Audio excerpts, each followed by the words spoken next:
Bem, pessoal, primeiramente bom dia a todos, né? Meu nome é Henrique. A gente está aqui na apresentação de análise da RN, no seminário das exposições dos módulos 11 e 12, né? Então, eu fiquei com a seção 3 do capítulo 8, basicamente falar sobre o teorema 8, o teorema 9 e o corolário do teorema 9, né? Eu chamei de alguns tópicos sobre integração aí no material que vai ser disponibilizado para vocês, né? Ok?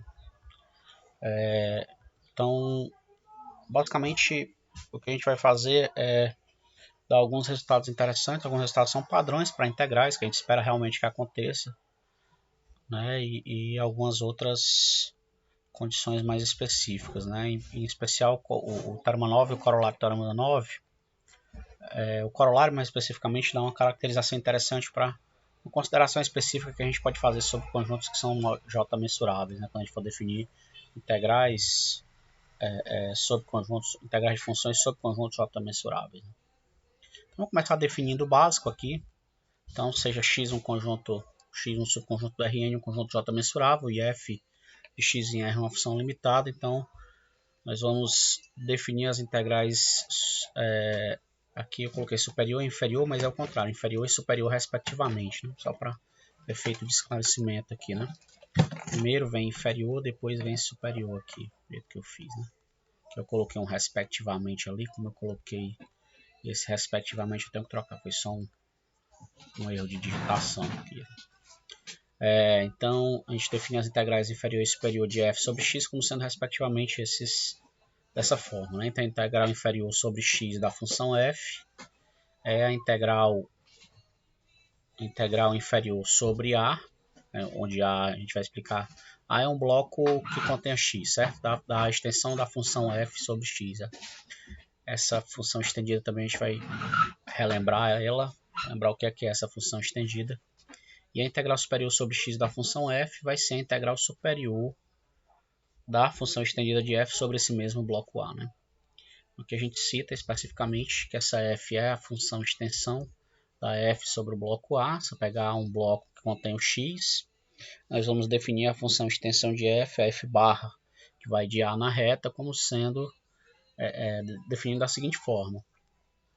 A extensão ela coincide com a f em x e ela se anula nos pontos que estão fora de x, né? Nos pontos de A que não estão em x. E a gente pode até, no livro a gente percebe essa forma de escrever a f barra como sendo f barra vezes a característica, a função característica do conjunto x, né? Muito embora o mesmo autor especifique que isso acaba sendo um abuso de notação, né? Mas enfim. E aí nós vamos definir, dizer que a função é integrável em x se a integral inferior sobre x for igual a integral superior sobre x, né? Da mesma função f, obviamente. Então, que é como eu disse, é o pacote default, é o que a gente realmente espera da integral, né? Partindo para o teorema, né? O teorema 8. Né? Esse teorema está nas páginas 367 e 368, lá do livro, né? A gente tem uma série de afirmações sobre integrais, algumas que a gente realmente espera que aconteçam, né? Outras que não são tão elementares assim. Mas vamos lá, você pega x um subconjunto do Rn J mensurável, f e g de x em R integráveis e C uma constante real. Né? Então, basicamente vale o seguinte, né? A gente tem que as funções, aquilo que a gente espera, como eu disse, a função, vamos dizer assim, quando você pega um escalar e multiplica para a função, essa função de uma função integrável, o escalar vezes uma função integrável continua uma função integrável, e a soma de funções integráveis é também a integrável, e além disso, tem aquilo que a gente espera, né? A integral sobre x de CF é C vezes a integral de f sobre x, e a integral de f mais g sobre x é a integral de f sobre x mais a integral de g sobre x, certo? Aqui, para o item B, a gente tem que se a f de x é menor ou igual do que a g para todo x, então essa desigualdade também vale para a integral aqui, né? Então, a integral de f sobre x é menor ou igual que a integral de g sobre x. Né? Aqui, para usar esse fato, a gente vai ter que relembrar que isso vale no bloco. Né? Você faz o seguinte, você toma A um bloco, eu comento isso lá embaixo. Você toma A um bloco, e um bloco contém o x, Então a integral da f sobre x vai ser a integral da estendida sobre o bloco, que é menor ou igual do que a da f estendida sobre o bloco, que é menor ou igual do que a integral da g sobre o bloco, justamente porque essa desigualdade vale, né? E aí, consequentemente, a gente tem isso aqui, né? Em particular, se essa f é maior ou igual do que um mzinho, menor ou igual que um mzão para todo x em x, então a gente vai ter que mzinho vezes o volume de x é menor ou igual do que a integral de f sobre x, que é menor ou igual do que m vezes o volume de x, né? E também a gente vai ter que usar basicamente o fato de que se x é j mensurável, a função característica integrável, então, e o volume de x é a integral da função característica sobre o bloco. E aí a gente consegue estender esse resultado de cima para essa desigualdade aqui de baixo, né?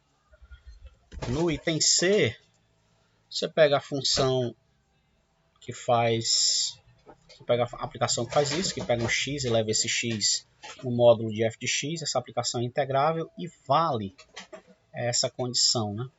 Que o módulo da integral de f sobre x é menor ou igual do que a integral do módulo de f sobre x. Em particular, se essa função se a f for limitada, então você consegue limitar a integral também. Se a f for limitada por um certo k, a integral da f vai ser limitada por k vezes o volume de x, né? E por fim, se a f é contínua em x e esse x é conexo, então vai existir um x0 em x, tal que a integral da f sobre x é justamente esse f de x0 vezes o volume de x, né? Aqui eu comento, já fiz até esses mesmos comentários que eu fiz lá em cima, eu estou fazendo aqui embaixo, né? Acabei escrevendo para que vocês possam ver, certo? Só para completar aí o comentário, né? Muito bem, mas vamos lá, vamos para o que realmente interessa, que é o nosso teorema 9 da página 370, que é o teorema, um dos resultados centrais dessa exposição. Então, suponha que você tem x e y subconjuntos do Rn de conjunto J mensuráveis, uma função f é uma função de x união y na reta vai ser integrável, somente se as suas restrições, a f restrita a x e a f restrita a y, também forem integráveis, né? Além disso, se isso valer, então, a integral da f sobre x união y, mais a integral da f sobre x interseção y, vai ser igual à integral da f sobre x mais a integral da f sobre y. Em particular, nesse caso, se o interior do x e o interior do y não tiverem nada em comum, né? Se a interseção entre esses caras forem vazias, esses dois interiores, então essa integral vai se anular, ok? Então esse é o resultado mais central aqui da nossa, assim que é o resultado mais central da nossa demonstração aqui, né? Então vamos lá, vamos ver o esboço dessa prova aqui, né? Então basicamente o que é que a gente vai ter? Se a gente chamar de dx e dy conjunto dos pontos de descontinuidade da f restrita a x e da f restrita a y, o que a gente vai ter? Primeiro nós vamos ter que, quando você pegar o conjunto dos pontos de descontinuidade da f restrita a x e unir com o conjunto dos pontos de descontinuidade da f restrita a y, isso obrigatoriamente tem que estar contido no conjunto dos pontos de descontinuidade da f, né? Ok? Só que esse cara vai ter que obrigatoriamente estar contido no conjunto dos pontos de descontinuidade da f restrita a x, unido com o conjunto dos pontos de descontinuidade da f restrita a y, unido com a fronteira de x, unido com a fronteira de y, né? Como x e o y são, por hipótese, j mensuráveis, a gente vai ter que a medida desses dois caras é igual a zero, né? A medida da fronteira de x e a medida da fronteira de y é igual a zero, esses conjuntos têm medida nula, certo? E aí nós vamos ter basicamente o seguinte, se essa f for integrável, o que vai acontecer? Função integrável, o conjunto dos pontos de descontinuidade tem medida nula. Só que se esse cara tiver medida nula, como esses dois têm medida nula, e essa cadeia e vale essa cadeia de inclusões, então automaticamente a gente vai ter que o conjunto das descontinuidades da f restrita x e o conjunto das descontinuidades da f restrita y também obrigatoriamente tem que ter medida nula. Só que isso só vai acontecer somente se essas duas funções forem integráveis, a f restrita x e a f restrita y. Então, o conjunto dos pontos de descontinuidade da f restrita x tem medida nula, o conjunto dos pontos de descontinuidade da f restrita y tem medida nula.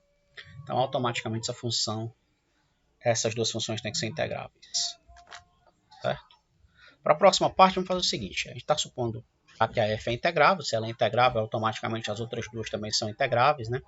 Então, vamos fazer o seguinte. Vamos tomar um A, subconjunto do Rn, que é um bloco, tal que o x união y está contido em A, né? Se a gente lembrar lá da demonstração do Teorema 6, lá no final da demonstração do Teorema 6, a gente ganha essa igualdade aqui, ó. A função característica a função característica de x união y mais a função característica de x interseção y é igual à função característica de x mais a função característica de y. Certo? E aí, basicamente, o que a gente pode ter? Né? Vamos ter que a extensão de f vezes a característica de x união y mais, aqui faltou um mais, eu já vou botar esse mais. Mas a função característica mais a extensão de f vezes a função característica de x interseção y tem que ser igual à extensão de f vezes a característica de x mais a extensão de f vezes a característica de y. E por fim, a gente ganha também que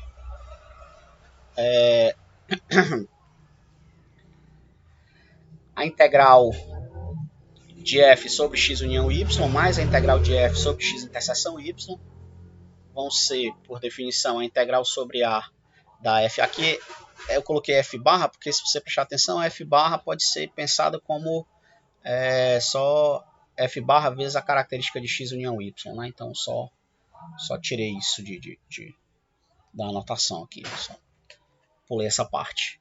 Né? Mais esse outro termo, que é a integral sobre A da f barra vezes a característica de x interseção y.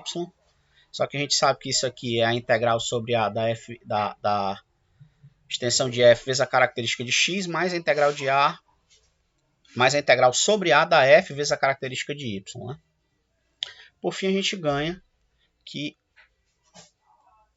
esse membro tem que ser igual a esse aqui. Né? Só que esse cara, a integral sobre A da extensão de f vezes a característica de x é a integral de f sobre x. E a integral sobre A da extensão de f vezes a característica de y é igual à integral de f sobre y. E aí a gente ganha essa segunda parte. Né? Para a terceira parte, né, o que a gente vai fazer? A gente tem por hipótese que o interior de x e o interior de y tem interseção vazia. Certo? Como isso acontece, então o volume de x interseção y é vazio. Mas se o volume é vazio, isso significa que existe um K positivo, tal que a F é limitada por esse K para todo x em x. Certo?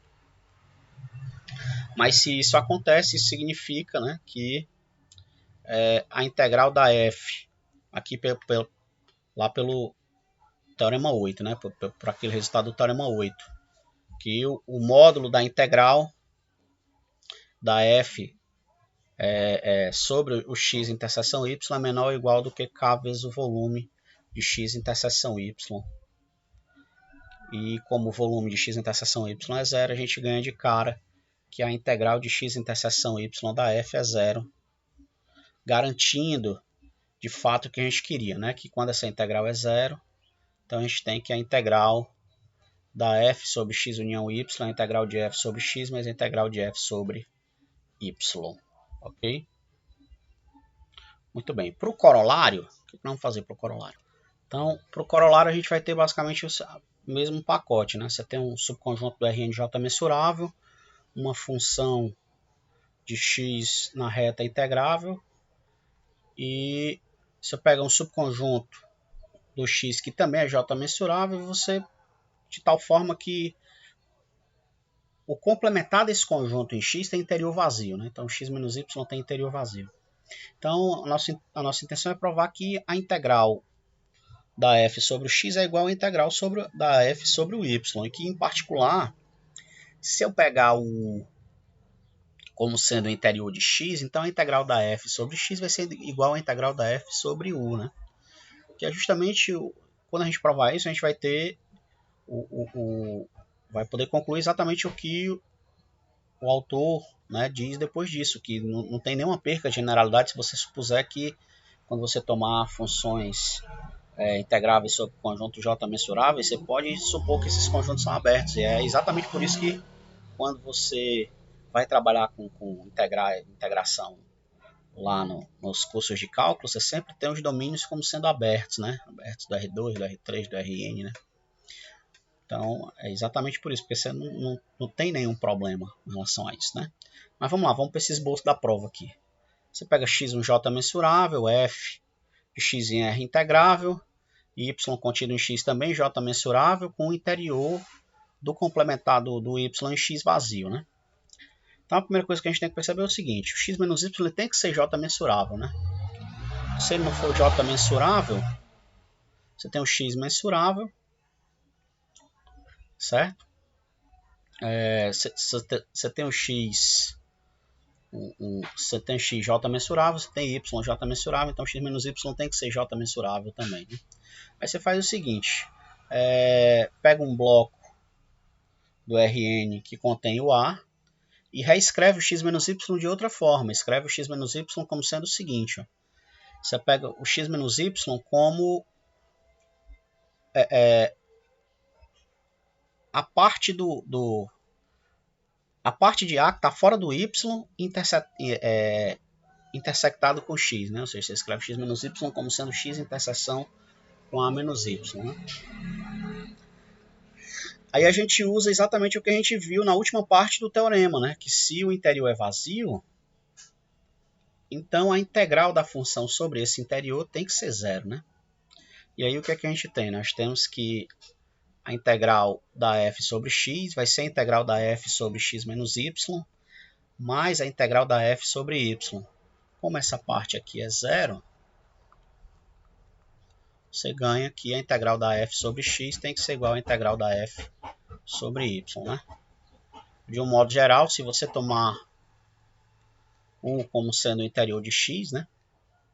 Você tem que a fronteira do u tem que estar automaticamente contido na fronteira do x, isso significa que o u é j mensurável de cara. Só que a fronteira do x menos, só que o x menos u é justamente a fronteira do u, né, que tem interior vazio. Então, quando você tomar a integral da f sobre o x menos 1, essa integral tem que dar zero, certo? E aí você escreve de novo a mesma soma, que é a mesma soma aqui de cima, só que pensada de outra forma.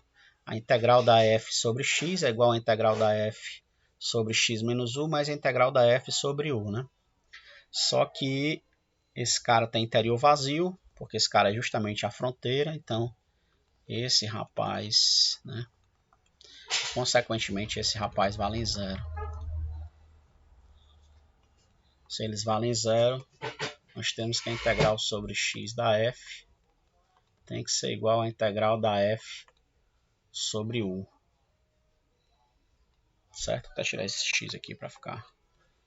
E basicamente era isso. Beleza? Até mais para vocês. Um abração. Obrigado aí pela oportunidade, pessoal.